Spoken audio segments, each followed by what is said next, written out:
लिखिए if f from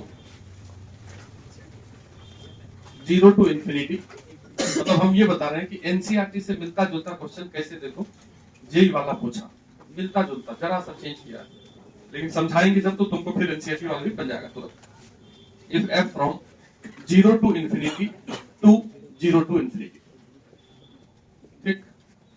इसका मतलब ये हो गया कि फंक्शन f का डोमेन है 0 से इंफिनिटी, आपको डोमेन भी, ये सब बेसिक बात तो जानते ही हैं। इज डिफाइंड बाय, अब ये फंक्शन का कोडोमेन डोमेन दे दिया और फंक्शन कैसे डिफाइंड है, is defined by if f from 0 to infinity to 0 to infinity, if f from 0 to infinity to 0 to infinity is defined by fx equal to x upon 1 plus x upon 1 plus x, then fx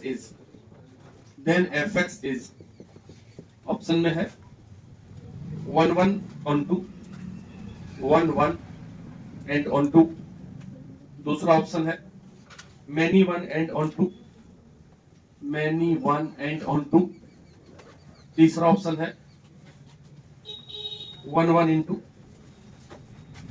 1 1 into, और चौथा option में लिख दो none, ठीक है। अब ये question पूछा हुआ है जेईई में, और इसी टाइप का क्वेश्चन खुद देख लेना एनसीईआरटी में है, ठीक है।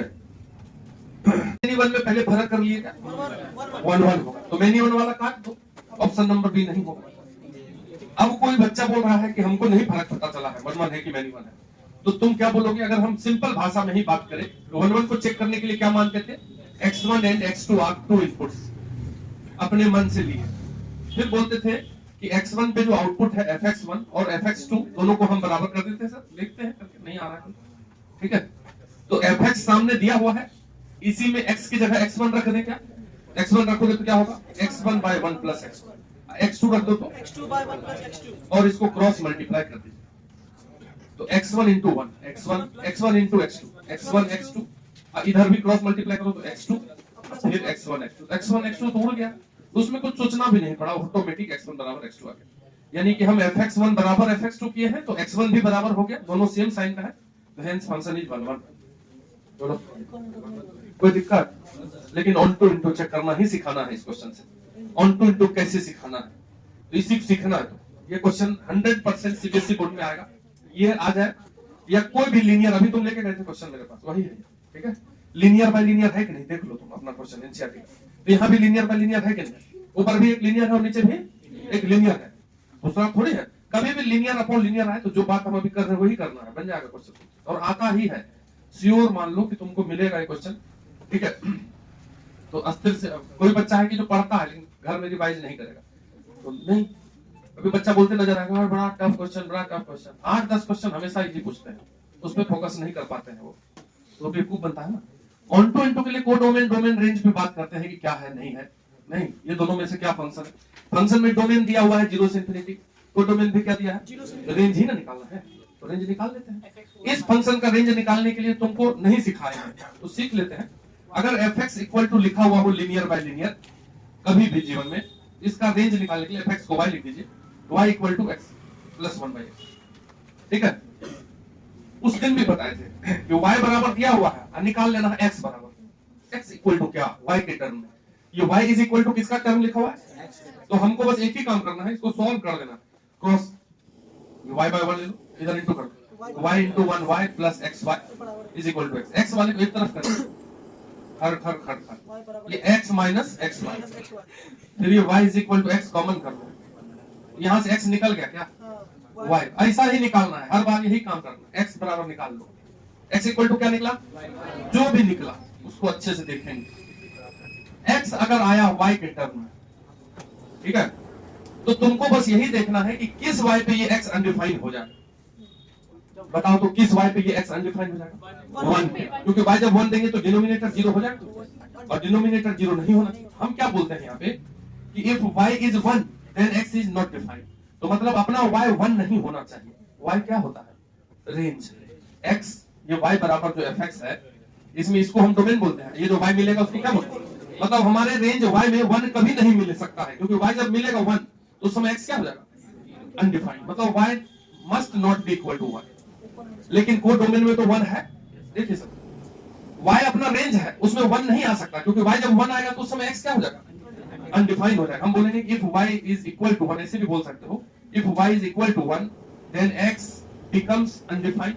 ठीक है, x हमारा नॉट डिफाइंड हो जाएगा कि नहीं हो जाएगा? मतलब हमारा y 1 नहीं होना चाहिए, y 1 नहीं होना चाहिए, मतलब हमारा रेंज 1 नहीं आएगा, रेंज में 1 नहीं आएगा। जो भी आए रेंज में आएगा, लेकिन 1 नहीं आ सकता। रेंज में जब 1 नहीं आएगा, कोडोमेन में 1 है शामिल, दिख रहा है ना, कोडोमेन 0 से इनफाइनाइट, उसमें 1 भी है कि नहीं?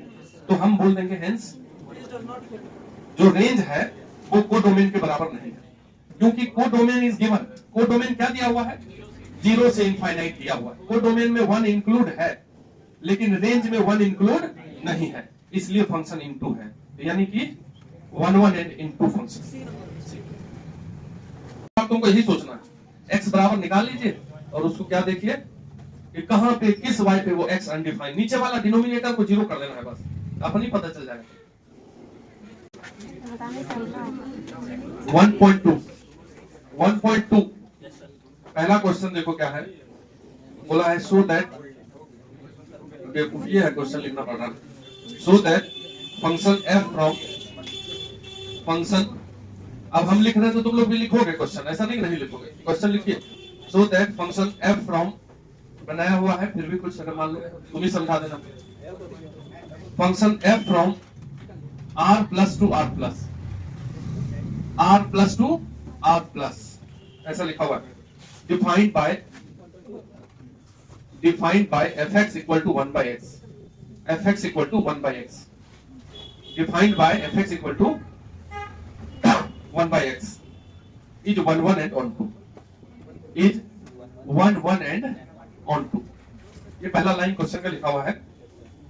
फिर नीचे लिखा हुआ है कि वेयर r, अब r प्लस क्या है, तो लिखा हुआ है क्वेश्चन में r प्लस, जो यहाँ पे लिखा हुआ वो क्या है? ठीक है, where r plus is set of all non zero real numbers, where r plus is set of all non zero real number.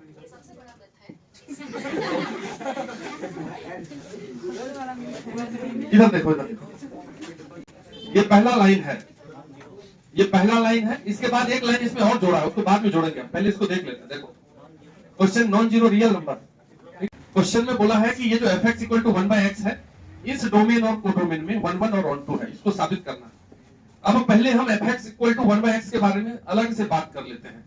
ठीक है, अगर नहीं बेसिक में फंडामेंटल ग्राफ में ये नहीं हम ड्रॉ किए हैं, तो फिर अभी ड्रॉ कर देते हैं y equal to 1 bye x को। y equal to 1 bye x का ग्राफ जो होता है, अगर x की यहां जगह 0 दोगे, 0 नहीं दे सकते हैं क्योंकि 0 अनडिफाइंड हो जाएगा, लेकिन जस्ट 0 अगर देंगे हम, जस्ट 0, तो इनफाइनाइट को टेंड करेगा कि नहीं करेगा? 1 बाय 0 क्या होता है? तो ये फंक्शन 0 के जस्ट 0 पे ये इनफाइनाइट को टच करता है। और अगर इसमें अगर इनफाइनाइट दोगे तो 1 बाय इनफाइनाइट क्या होता है? 0। इनफाइनाइट भी नहीं दे सकते हैं, होता थोड़ी है वो, तो इनफाइनाइट सोच सकते हैं। तो अगर इस फंक्शन में हम इनफाइनाइट देंगे तो ये 0 को टेंड करेगा, ये लीजिए ऐसा ऐसा तीर लगा, और अगर 0 दिया है तो ये इनफाइनाइट को टेंड करेगा। नहीं समझे बात को क्या बोला? 0 पे ये इनफाइनाइट, इनफाइनाइट पे ये 0, यही चीज लिखे हैं। तो एक्चुअल में यहाँ हम ना तो 0 दे सकते हैं ना इनफाइनाइट, इसलिए हम क्रॉस नहीं कराएंगे, एरो लगा हुआ है, मतलब ये इन्फिनिटी पे जाके टच करेगा, और यहाँ भी एरो लगा हुआ है, मतलब ये इन्फिनिटी पे जाके 0 होगा। बात समझ रहे हैं? 1 बाय x का ये पॉजिटिव साइड में ग्राफ हुआ, 1 बाय x का ये इधर वाला ग्राफ हुआ। अब अगर नेगेटिव वाला बात करोगे, ठीक है, तो अगर हम 1 बाय नीचे में अगर हम 0 से थोड़ा सा पहले वाला चीज देंगे, 0 ही देंगे, अच्छा 0 को तो दोनों तरफ से ना टच कर सकते हो, ऐसा वाला इधर से 0, तो ऐसा ऊपर इन्फिनिटी हो गया। अगर हम 0 देंगे लेकिन 0 से जरा सा पीछे वाला चीज देंगे, नेगेटिव, जैसे 1 अपॉन में अगर ऐसा बात लिखो, माइनस में 0.00 करोड़ बार 0 अपॉन, ऐसा लिख दीजिए, तो ये 0 के पास में है लेकिन नेगेटिव है पॉजिटिव, तो पॉइंट अगर उड़ा दे इसका, तो जितना 1 करोड़ बार 0 है, 1 करोड़ ऊपर चल जाएगा, तो माइनस में 1 करोड़ होगा। तो अगर तुम यहाँ पे 0 से जस्ट पहले वाला चीज दोगे तो माइनस इन्फिनिटी होगा, और अगर इन्फिनिटी नेगेटिव वाला यहाँ दोगे, minus infinite, 1 by minus infinite, 1 by infinite तो 0 होता है, हम समझ रहे हैं? तो ये भी 0 को टच करेगा। तो ये होता है ग्राफ, ये हाइपरबोला का ही ग्राफ है, 2 पैराबोला, ठीक है, हाँ ये हाइपरबोला ही हुआ, 2 पैराबोला का है जो एक साथ बना हुआ होता है, उसको हम हाइपरबोला बोलते हैं। तो ये y इक्वल टू 1/x का ग्राफ होता है। अगर तुम नहीं जानते हो तो इसको याद कर लेना, मतलब ऑब्जेक्टिव सब्जेक्टिव में काम देता है। तो अगर ये y इक्वल टू 1/x का ग्राफ किसी को मालूम है, अभी मालूम चल गया, ऐसा ग्राफ, ये एरो लगा हुआ है और एक ऐसा ग्राफ, ये y इक्वल टू 1/x। अगर कोई हॉरिजॉन्टल लाइन इसको काटेगा तो कितना जगह काटेगा? ये ठीक वोल्ट पे काटेगा। ये 1 1 है। आंसर पहले पता होना चाहिए, आंसर पहले पता चले। मोबाइल को बंद करो ना, कितना नाटक कर रहे हो, मोबाइल बंद करिए, तो बता रहे हैं। ठीक है, ये कैसा फंक्शन है? 1 1 फंक्शन है। ठीक है, अब हमारा कोडोमेन क्या है, डोमेन क्या है देख लीजिए। जीरो के आगे वाला real number, set of all non zero real number. Non zero real number का क्या मतलब? जीरो नहीं है। ठीक है, अच्छा तो नेगेटिव भी लिखा, set of all non zero positive real number. समझ रहे हैं? बुक वाला अगर मिस भी किया होगा तो हम लिख दिया, ठीक है, नहीं तो लिखा होगा हमसे लिखने मिस्टेक। पॉजिटिव रियल नंबर हमारा डोमेन है। तो मतलब जो ग्राफ हम ये वाला बनाए हैं, नेगेटिव साइड वाला ग्राफ बनाने की कोई आवश्यकता यहाँ पे नहीं है, तो इसको हम हटा भी सकते हैं। हमारे इस क्वेश्चन के लिए केवल यही ग्राफ है, तो ये 1 1 तो है ही, एक जगह काटेगा। अब इस ग्राफ में तुम देखो कि रेंज क्या है, बताइए। रेंज, रेंज किसको बोलते हैं? ग्राफ को वाई एक्सिस पे देखिए, तो वाई एक्सिस पे अगर चलोगे तो ग्राफ जीरो से ऊपर ही दिख रहा है कि जीरो के नीचे भी दिख रहा है? जीरो से इनफाइनाइट, जिसमें जीरो शामिल नहीं है। तो मतलब ये भी तो वही बात हुआ, set of all non zero positive real number. बात समझ गए? तो रेंज जो है अपना 0 to infinity, that is r plus है। और कोडोमेन भी कितना दिया हुआ है? दिया तो r प्लस है ना, मतलब कोडोमेन बराबर रेंज होगा कि नहीं? तो कैसा फंक्शन? 1 1 और 2। अगर ऑब्जेक्टिव में आया, मान लो लिखा हुआ रहेगा ऑप्शन में, मार देंगे ना 1 1 और 2। अब बनाएंगे, अब बोर्ड एग्जाम में आएगा फिर वही बात, late x1 and x2 are 2 inputs. तो अब तो आंसर पता है सर, तो fx1 बराबर fx2 करेंगे सर।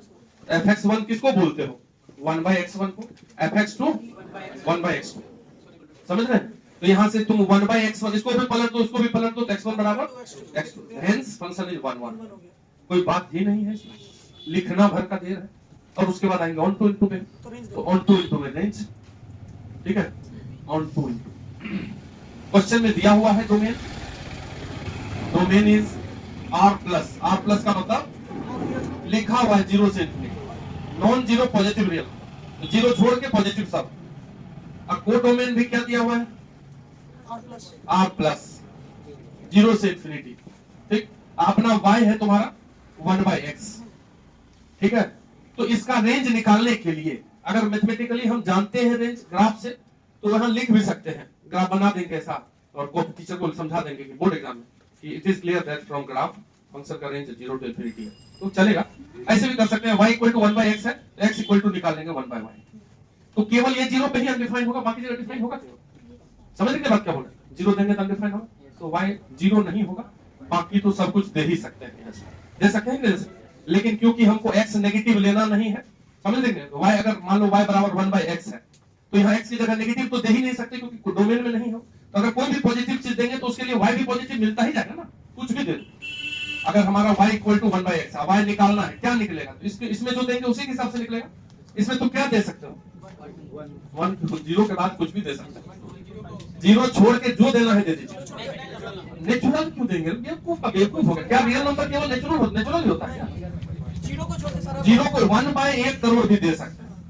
ये लीजिए महासंख्या, ये ऊपर चल जाएगा तो फिर महासंख्या मिले, मतलब इंफिनिटी तक जा सकता है। नहीं समझ रहे हैं? अब फिर घटता जाएगा, x में हम बढ़ते जाएंगे तो ये y कैसा होता जाएगा? घटता जाएगा, क्योंकि नीचे ना x है। x को हम शुरुआत करेंगे छोटा वाला से, एकदम 0 से जस्ट बड़ा वाला, उस समय हमको इंफिनिटी की तरफ टेंड करेगा कि नहीं y? और जब हम इसको बढ़ाते जाएंगे तो अपना y, और जब यहाँ इंफिनिटी रखेंगे x की जगह, उस समय y 0 मिलेगा, उल्टा मिलेगा। y is reciprocal of x, यहाँ लिखा हुआ है। इसका क्या मतलब हुआ? x को बढ़ाते जाएंगे, y घटते जाएंगे। समझ रहे ना? तो y भी अपना सब कुछ मिलेगा, वही जो को डोमेन में दिया हुआ है। तो हम बोल देंगे यहाँ पे hence range is 0 to infinity. तो range is equal to codomain, इसलिए फंक्शन इज ऑन। सबसे अच्छा है इस फंक्शन, पर्टिकुलर फंक्शन के लिए ग्राफ जरूर बना दें, अच्छा रहेगा, समझाने के लिए अच्छा चीज। अच्छा देखो, इसका दूसरा नंबर क्या है? इसी में एक और क्वेश्चन लिख दिया, इसी में एक और क्वेश्चन लिख दिया कि अगर डोमेन जो r प्लस है उसको रिप्लेस कर दे n से, तो क्या बोलेंगे आप? क्वेश्चन में क्या बोला है? If domain r plus is replaced by n, if domain r plus is replaced by n, then आप क्या कमेंट करेंगे? को डोमेन को वैसा ही छोड़ दिया, r प्लस ही। को डोमेन को आर प्लस से छोड़ दिया और अगर डोमेन को आर प्लस से बदल करके एन लिख दिया जाए तो आप क्या बोलेंगे? ये भी अगला लाइन में ऐड कर दिया तो क्या बोल देंगे? ये तो वही रहेगा 1 1 सॉल्व हो गया। यहाँ पे डोमेन में अगर मान लो कि आर प्लस छोड़ दे, हम खाली नेचुरल लिखना है तो डोमेन दे दिया है नेचुरल। ये लीजिए नेचुरल मतलब 1 के बाद डायरेक्ट 2 ही रखेंगे, बीच वाला रखेंगे नहीं। तो जब y इक्वल टू 1/x में x की जगह खाली डोमेन लिखोगे तो डोमेन 1 दोगे तो 1 मिलेगा, 2 दोगे तो 1/2 मिलेगा। समझ रहे बात क्या बोल रहे हैं? 3 देंगे तो 1/3 मिलेगा। जबकि को डोमेन में तो सारा जीरो के आगे वाला सब नंबर है ना, ठीक है। को डोमेन में हमारा जीरो के आगे वाला सब नंबर है, लेकिन जब यहाँ x की जगह खाली नेचुरल रखेंगे तो हर नेचुरल नंबर का पलटा ही रेंज मिलेगा। रेंज मिलेगा तुम्हारा 1/1, 2 रखेंगे तो 1/2, फिर 1/3, फिर 1/4, खाली 1/1 रेसिप्रोकल, नेचुरल का रेसिप्रोकल। क्योंकि डोमेन में हम नेचुरल देंगे वहां पे x की जगह तो उसका उल्टा उल्टा मिलते जाएगा और सब चीज कहां मिलेगा? जबकि को डोमेन में तो सब चीज है, जीरो से इनफिनिटी मतलब 2 भी है। यहाँ जीरो से इनफिनिटी में 2 है कि नहीं है? क्या कभी 2 मिलेगा इसमें? कभी तो किस नेचुरल का रेसिप्रोकल होता है? नहीं होता। समझ रहे बात को? हमारे को डोमेन में 2 है कि नहीं शामिल है ना? ये को डोमेन जो है उसमें जीरो से इनफिनिटी है, तो जीरो से इनफिनिटी में 1 भी है, 2 भी है, 3 भी है, 4 भी, ये सब है कि नहीं को डोमेन? तो क्या कभी रेंज में ये 1 2 3 4 आएगा क्या? बताओ, अक्षित खड़े हो, कैसे नहीं आएगा? नहीं बोल रहा तो रेसिप्रोकल हो जाएगा, मतलब कि y इक्वल टू 1/x से वहां नेचुरल नंबर को पुट करेंगे तो 1 जो नेचुरल नंबर पुट किया वही होगा। वही होगा। तो क्या ये 2 नहीं होगा क्या? 2 तो इसका नेचुरल, इसका रेसिप्रोकल जब 1/2 रख देंगे यहाँ तो 2 नहीं पड़ेगा। अगर हम 1/2 को रेसिप्रोकल करेंगे तो क्या मिलेगा? तो मिला तो तुम बोल रहा नहीं मिलेगा। तो बोलिए ना सर ये नेचुरल थोड़ी है। डोमेन में आप 1/2 कैसे रख दिए? x की जगह आप 1/2 रख सकते हैं क्या? नहीं रख सकते, क्योंकि x की जगह रखना है केवल नेचुरल। तो ये जो 1 2 3 4 है वो तभी आएगा जब हम 1/2 रखेंगे, 1/2 वो रख नहीं सकते, इसलिए डोमेन और को डोमेन और रेंज बराबर नहीं है। समझ गए? इसलिए कैसा फंक्शन? तो इनटू हो गया। तो नॉन नेचुरल से रिप्लेस कर दिया तो कैसा फंक्शन हो गया? इनटू। तुमको घर जाके लिखना पड़ेगा, ठीक है, तब होगा। बता दें, एक बार रिपीट नहीं करोगे तो अकेले से नहीं होता। दूसरा क्वेश्चन में कई क्वेश्चन है, 5 है। 1 2 हम खाली लिखेंगे, बनवाएंगे तुमसे 3 4 5। पहला में लिखा हुआ है f from natural to natural. आज जो छठा लेक्चर लगा है आज उसको देखिएगा तो यहीं से स्टार्ट हुआ है, नेचुरल टू नेचुरल वाला। उसको एक बार देख लेना, f from natural to natural fx equal to x square. इसका टाइप पूछा है, ठीक है, कमेंट करने बोला। फिर बोला है f from z to z fx equal to x square. अब z टू z क्या है सर? z मतलब इंटीजर का सेट है, ठीक है। z कॉम्प्लेक्स नंबर नहीं, यहाँ पे z मतलब इंटीजर का सेट है। जैसे i भी लिख सकते हैं, z किताब वाला z लिया। फिर लिखा है f from r to r fx equal to x square. बताओ। फिर लिखा f from natural to natural fx equal to x cube.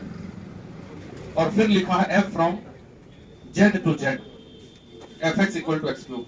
ये पांचों फंक्शन का टाइप बताना है। लिखा हुआ check injectivity and surjectivity of the following function. Injectivity मतलब 1 1 चेक करना है, 1 1 है कि नहीं। 1 1 को इंजेक्टिव बोलते हैं। सर्जेक्टिव किसको बोलते हैं? On to. 1 1 ऑन टू बारे में कमेंट करना है कि 1 1 है कि नहीं, ऑन टू है कि नहीं, बस इतना ही बोलना। तो तुमको नेचुरल टू नेचुरल के बारे में नहीं बताया एक्स स्क्वायर, 1 1 है, क्योंकि नेचुरल टू एक्स अगर ऑब्जेक्टिव है ये क्वेश्चन तो एक्स स्क्वायर का ग्राफ ये होता है, लेकिन नेचुरल है डोमेन तो पीछे तो होगा नहीं, हटा दे। तो एक लाइन एक ही जगह काटेगा तो 1 1 मतलब सर्जेक्टिव इंजेक्टिव हुआ। बोलो नहीं हुआ इंजेक्टिव?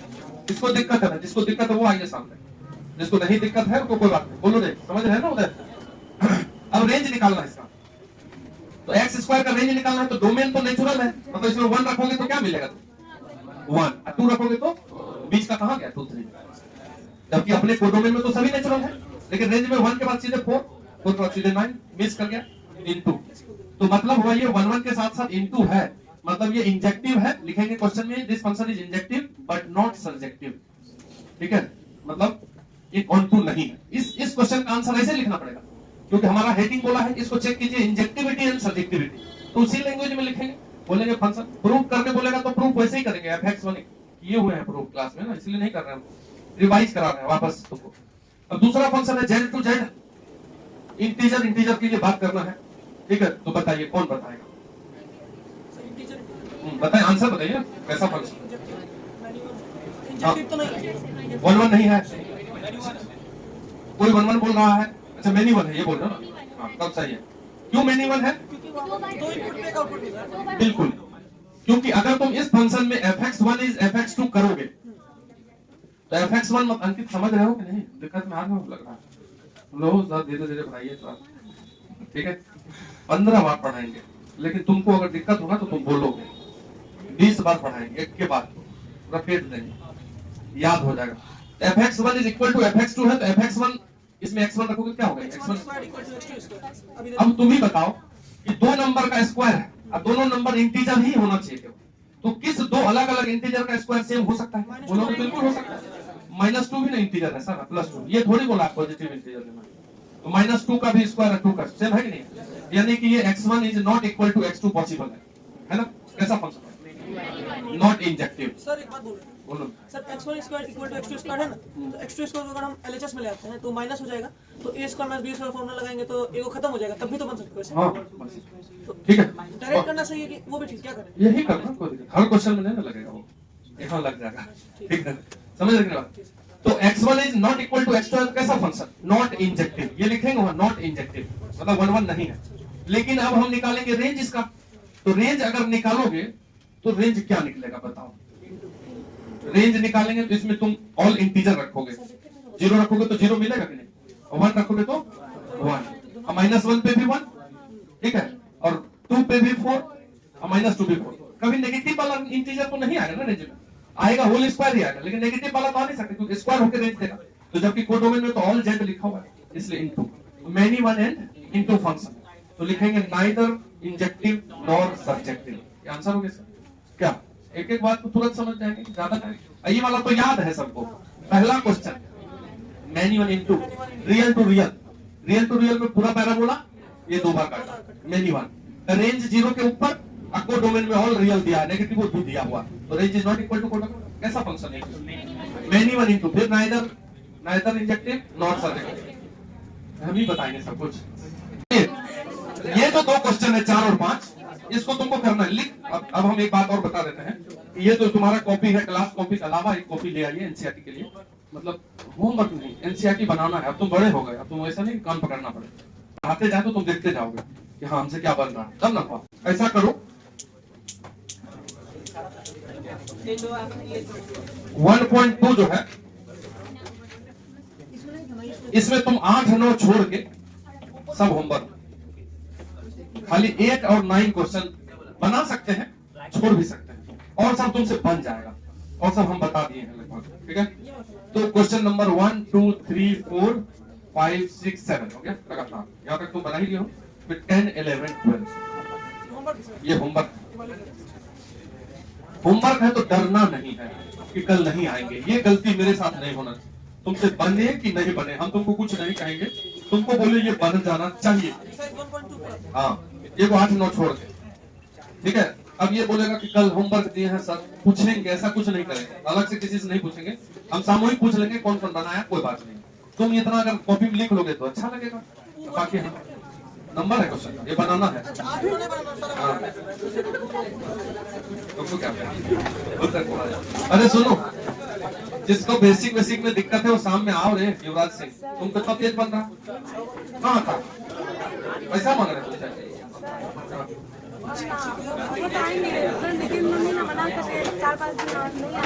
चार 5 दिन बाद छुट्टी ले लेना, कब जा रहे? बाहर बात करो, बाहर बात करो, 4-5 दिन के बाद नहीं आराम देंगे, 2 दिन छुट्टी दे देंगे। अरे सुनो तो, जो तुम्हारा दोस्त सब ऑनलाइन में भटक रहा है उसको बोलो इधर आके बैठे, बेकार हो जाएगा 1 साल बाद, हम जानते हैं। बेकार नहीं है, तुम्हारा उम्र बेकार है, बेकार कुछ नहीं है, तुम्हारे उम्र के हिसाब से चाहिए।